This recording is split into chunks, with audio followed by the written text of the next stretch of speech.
were talking about Tony Curtis, who's a dear friend of mine, and I remember they used to give those parties, those phony parties, and they'd invite you, and you were there for publicity, and you'd wear funny hats, and there were people there to take pictures of you looking silly in a funny hat. And I can remember this one particular party, this handsome young man, Bernie Schwartz, from New York, is there. He's brand new, and they dress him up in a Romeo outfit. In other words, you just don't paint gold on gold. He should have worn a crappy cowboy outfit, and he was kind of embarrassed, but he was a handsome young man. He says, and Mr. Stack, he said, and he had his hands. He said, I'm gonna make it someday. I just really want to make it. I said, sure, of course you will, Tony. Of course you will. Years go by. Things go great. He does a Defiant Ones with Poitier. He's up for the Academy Award. I bump into him. I said, hey, Tony, remember that little talk we had? Gonna make it someday? He says, Bob, the it that I was talking about then isn't the it that I want now. So he's got the Academy Award now, Academy Award nomination now. And it changes. In other words, the vistas and the ends in view change as you get either more successful or unfortunately less successful. Right. Talking about the clubs and the nightlife, do you have any explanation for why the same men seem to marry and date the same beautiful women? I mean, what was that? Why did Artie Shaw marry Ava Gardner and Lana Turner? Why did Howard Hughes seem to go out with... They all see... It was almost like I said to Jen, it's like a college campus where everybody, is involved with everybody else. Why was it like that? Was it just that there weren't that many people?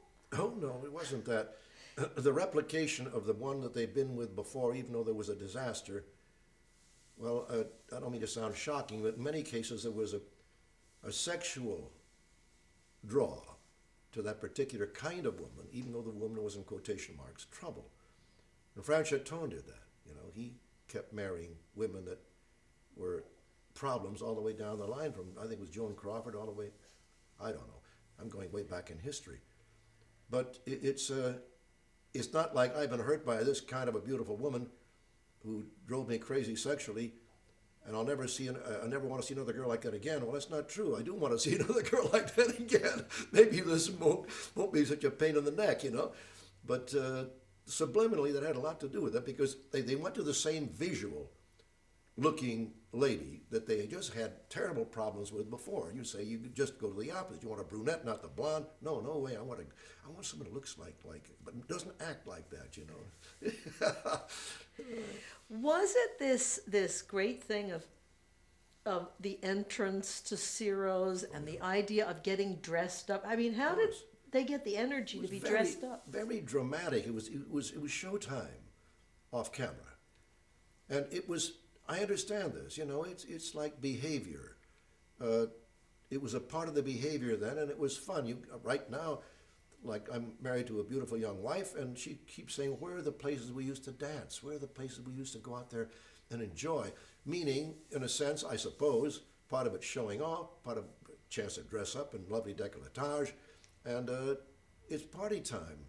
There's not much of that anymore. I don't know. Then you had LaRue, you had Macombo, Trocadero, and Ciro's, and it was, behaviorally, it was a different time. Something has happened since Vietnam and Woodstock and a lot of other things that don't very well go with that kind of a mindset, I don't think. I'm making all kinds of philosophical treatments here, which I'm probably full of prunes. Was it also in the 40s against the backdrop of the war? Do you think the war had a lot to do with that? In the 40s, well, I don't know. The strange time, I made a couple of movies before I went in the military, before Pearl Harbor even. So I don't know. The 40s, the early 40s, because I kissed Diana Durbin when Germany was invading Poland. Which is a rather strange analogy. But at that point, America didn't know too much about what was going over there. It didn't know about the Holocaust in the 40s. And pretty much America first. And the only ones that truly were involved at that time were the kids from the Eagle Squadron who joined up in Britain and fought the war before we got into it. But there was no real feeling of the war that desperately at that point in time. You had goofy things like the German-American Bunds, and you had people marching around in Nazi uniforms when we were doing The Mortal Storm, which was very strange before we wound up on Hitler's hit list, for having done the anti-Nazi movie. The man with a funny mustache did not have a funny sense of humor. Right. So, But the great stars were also part of the whole everyman thing, because you had the Hollywood canteen. yes. So you would have these glamorous actresses with just some guy, some soldier. So they were on the one hand very untouchable, but then on the other hand, when you watch them, they seem so touchable. But there was a simplistic love of country, if you will, then, without all the complications that have happened since in Vietnam and the bad war.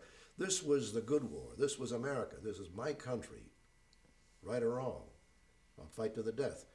And it's like Joe Foss said, we did everything for God and country then. And that was pretty much it. And people were proud to represent their country and go out there and do these things. And Vietnam changed an awful lot of that, I'm sorry to say.